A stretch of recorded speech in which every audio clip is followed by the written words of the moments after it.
Good evening, everyone. How are you? All right. Okay. I'm going to tell you something about myself. Before I do that, I want to tell you about my journey here. I drove up from Birmingham, and I drove through a place called the Wirral. Is anyone here from Wirral? Ladies and gentlemen, you two are from Wirral, yeah? I could not believe what I saw there, ladies and gentlemen. Everywhere, white people. And these weren't just any old white people. These were the most terrifying sorts of white people. Middle-class white people. Men with names like Sebastian. Women with names like Olivia, with an apostrophe between the O and the L. Ladies and gentlemen, I saw so many white people in the Wirral today, I could not believe I was in Britain.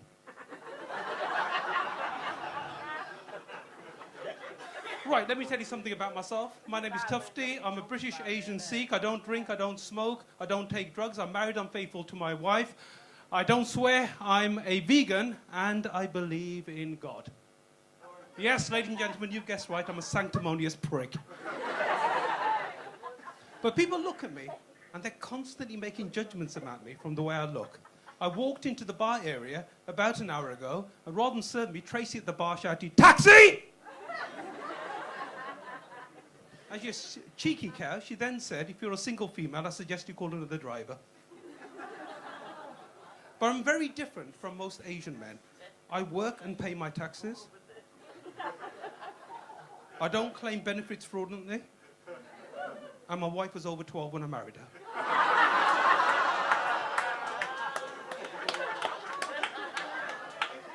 You're not a police officer, eh? Right, but she was over 18, honest. She was over 18. Right, have you guys heard about the Indian caste system? You guys heard about it? Some of you have, some of you haven't. Let me explain what it's all about. The Indian caste system is similar to the British class system, but there's a difference. In India, members of a family can be doing the same job for hundreds, if not thousands of years. Over the course of centuries, the job becomes the caste. So you'll have the lawyers, the doctors, the priests, the judges, so on and so forth. I come from the oldest, most established, most respected of all the Indian castes, the call center workers. Today, I work for Virgin Media, and I'm an absolute bastard. Even if I'm doing absolutely nothing, I make sure the customer is kept on a call queue for at least half an hour. And when they finally get through to me, kicking off and swearing, I'll annoy them even more by being extremely polite. And I'll say, "Thank you very much indeed, sir, for offering to stick that set-top box up my arse. But I must warn you, it will invalidate the warranty. And if I pass wind, it may affect your picture quality." Right, are there any vegans in the house? Any vegans? No vegans at all? Fucking hell, the whole... Oh, there is a vegan. Where? No. I can't see in the dark. No vegan? No. Well, all right. Okay, if any of you are thinking about becoming vegans, let me explain what it's all about. It's hard work. You have to give up milk and meat and eggs and so forth and all sorts of things. But one thing everyone keeps telling you about when you first become a vegan, which I became about 6 months ago, is to make sure you keep up your protein levels, your calcium levels, your vitamin B, your vitamin B12. But there's one important thing nobody warned me about: the lesbians. Ladies and gentlemen, in the last 6 months, I have been stalked by hundreds of lesbians. I have had so many lesbians following me that they call me the Pied Piper of lesbians. And for a long time, I couldn't work out, why is it all these lesbians adore me so much? Then one day, the penny dropped. I realized lesbians and I have got something in common. Like me, lesbians don't like having meat inside them. And they don't eat eggs from a hen. And they definitely don't suck milk from a cock.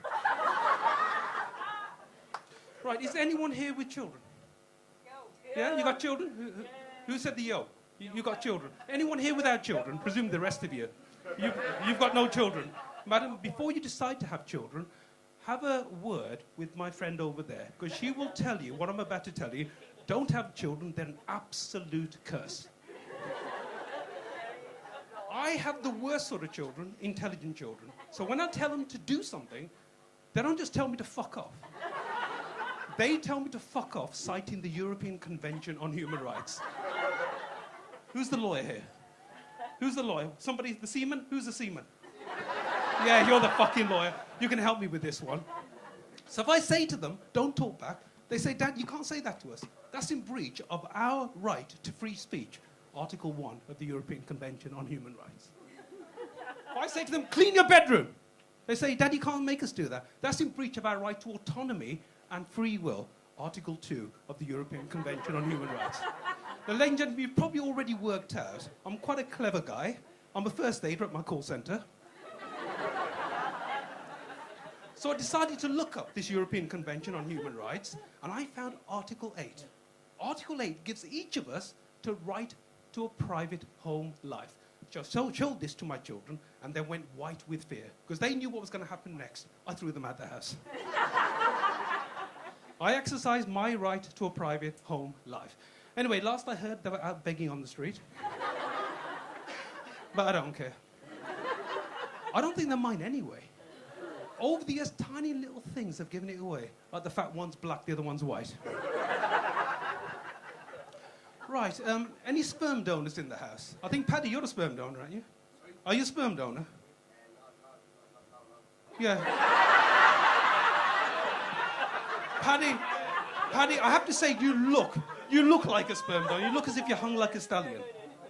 No, you're not a sperm donor. Okay, let me shock everyone. You are looking at a sperm donor. And you're all shocked, I'm sure. Come on, express some shock. Go on. Whoa, okay. And you're expressing shock because you're thinking, who the fuck would want this guy's children? I'm the ugliest guy here. But there's something very special about me, and that is I am absolutely loaded with sperm. I have so much sperm inside me, every time I cough, I have to change my underpants. But I have to say, I was so disappointed my first day at the sperm clinic. I went there expecting some flesh-on-flesh action, but no. They took me to a room. There was a table, a chair, a test tube, and a magazine. And the magazine was so inappropriate for an intelligent, woke guy like me. It was full of pictures of young women in a state of undress. So I asked them to get me something more appropriate, a copy of the Daily Telegraph, with a photograph of Theresa May. Don't judge me. Remember, I'm a vegan. I like old cows. But anyway, they got me a copy of the Telegraph with Theresa's photograph. And ladies and gentlemen, I'm proud to say I was able to produce enough sperm to make 100 babies. I left the clinic with a guide dog. And I now have arthritis in my right hand. And Theresa May, I now call her Mother Teresa. Okay, anyone here in a relationship? A couple, come on. Yeah, well, come on, give. Right? Okay, you two there? Okay, madam, God, you are lively, madam. You are lively. You are really eager to get involved, aren't you? Right, okay, what's your name? Katie. Okay, Katie, what's your gentleman friend's name? Rachel. Okay, have you ever caught Nigel looking at other women? Yeah. You have? Yeah. How do you feel when he does that? Well, punch him in the face. Oh! You, madam, are the problem with modern women. Okay, you are the problem with modern women. Because no women of my mother's generation, as long as the man kept his fishing tackle in his trousers and didn't poke it into another woman, they were happy. But modern women, we are not even allowed to look at other women. My wife, she's constantly catching me looking at other women. And when she catches me, I don't even need to look in a direction. I can just feel her eyes burning into the back of my neck. Those bad vibes. All the men are nodding now. But anyway, what I do now is I think of an excuse. Like I was on my front driveway the other day. And down the driveway walked the most beautiful, gorgeous girl imaginable. You've never seen a girl this beautiful. And I realized my wife was watching me. She caught me, so I had to think of an excuse. And I said, darling, the reason I'm looking at that girl is because I feel sorry for her. I reckon that long, silky hair, that beautiful makeup, that gym-fit body, all of that is to cover deep emotional and physical abuse she suffered as a child at the hands of her parents. I looked at my wife, thinking she'd be happy with what I just said, but no, she slapped me and walked off. And you know what, ladies and gentlemen? I thought to myself then, I'm never, ever going to eye up her sister ever again. But ladies and gentlemen, I'm embarrassed to say my wife is an absolute fucking psycho. She's got your eyes. You've got psycho eyes as well. She's an absolute psycho. She's constantly looking at my phone to check which women have been texting me. And this is where she applies the psychologic. Because if I get a text from a woman called Grace or Francis or Emma, no problem. Because in her mind, that's a Liberian, hypothetical, all prim and proper, no problem. If I get a text from a woman called Ashanti or Roxy, or Roxana, all hell breaks loose, because in her mind, that's a lap dancer with a G-string. And those crosses women put at the end of a text, if my wife sees crosses at the end of a text from a woman, she uses those crosses to crucify me. So she finally she confronted me. And she said, Tuffy, all these texts you're receiving from women on this phone, tell me, are you having sex with any of those women? And do you know what, ladies and gentlemen? I looked my wife in the eye and I said, darling, absolutely not. These women are all my platonic friends. And when I said that to her, I was telling the truth. Now, come on, round of applause, come on!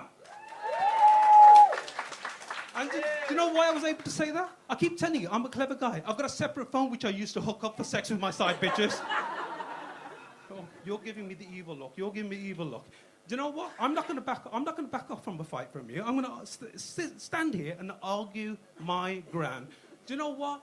My wife, I have affairs, but my wife is constantly belittling me, making me feel dismal. So I have affairs as a means of enhancing my sense of self-belief, my self-esteem. Do you know what she says to me? She calls me a narcissist. And I say, no, I'm not. I'm perfect. And then she expects me to do all the housework, for example, in the bathroom, clean up the toenails, the spilled piss, and the beard stubble. And I say, clean up your own fucking mess. Then she accuses me of never having given her anything. And then I have to remind her of the chlamydia I gave her in 2016. But ladies and gentlemen, I want to finish on a positive note, because my wife will never leave me.